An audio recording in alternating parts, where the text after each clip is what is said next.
Welcome to On the Beat. Gastroenterology associates in Columbus and Starkville are here with us today. Dr. Ricki Johnston and Dr. William Gillespe are joining me, and today we're going to talk about colon cancer screening. I asked you before we started recording, and it is the third most common cancer. So tell us a little bit about why and when I should have a screening for colon cancer. It's a good question because that's changed a little bit in the last few years. But basically, everybody needs to have a colonoscopy starting at age 45 now. It used to be 50, but as I like to tell everybody, 45 is the new 50. Okay. And so once you turn 45, and this applies to everyone, even if you're not having any problems. So regardless? Regardless. If you feel completely well and have no symptoms at all, you still should have a colonoscopy. So let's talk about what are those symptoms somebody might be experiencing that would cause alarm. So the typical symptoms we call alarm symptoms would be bleeding when you go to the bathroom, abdominal pain that's new or severe. Weight loss is a big one. Unintentional weight loss, not if you're exercising and things, but if you all of a sudden lose 10 or 15 pounds for no reason. And then major changes in your bowel habits, lots of diarrhea or constipation all of a sudden with no change in your lifestyle. So those can kind of be signs of something going on. One thing I like to throw in whenever we talk about symptoms of colon cancer is it could be none. No symptoms at all. And to the point we made to start with about everybody should have one, and even if they're feeling well, colon cancer in the early stages may not cause symptoms. You could have it and not know it. So that's why screening is so important, to catch it early, to have your best chance to be able to do something about it. And let's talk about that, catching it early, the success rates with catching it early.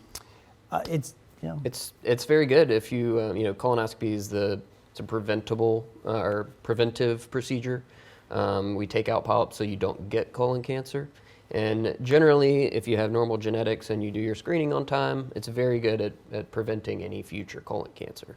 And some people have a fear of just tests in general. What should somebody expect before, during, and after the procedure?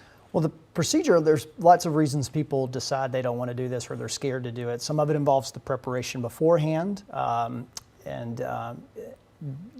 which is not a fun experience. But for us to be able to see when we insert the scope and take a look, we need to be able to have everything cleaned out and be able to see the colon lining, and that requires going through the prep, which is a liquid diet, and then some laxatives that you'll have to take to help with the evacuation process.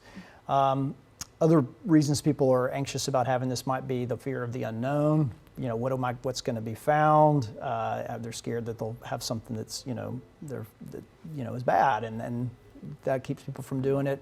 Some people don't like to be put to sleep. The anesthesia risk scares them. So there's various reasons people decide not to do it, but we try to talk people through it and let them know what to expect. But the prep, and then you come in for the procedure, they'll be put to sleep, and that they won't remember anything about it. A lot of people want to make sure that they're not going to remember the procedure, and then they wake up and we're done, and they go home and get back to normal activities the next day. So it's really just one day out of work. Yeah, and eat. That's the first question I get before I put people to sleep for this is, when can I eat again? And it's as soon as they leave the building. Well, and I found it a very easy procedure and so much benefit than not having the procedure done. And then I didn't know this either, but there are other screening methods other than a colonoscopy. Is that correct? Yes, there are. There's a few. There's some stool tests that could be ordered. Those are the big ones, and blood tests are kind of maybe on the horizon.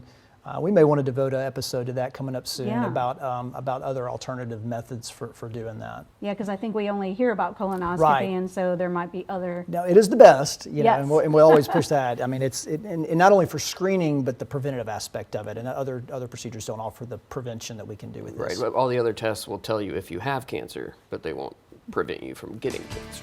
Well, such good news for our viewers to know about, and really make sure that they stay up on the age for those screenings. Thank you both for being here. And that's On the Beat.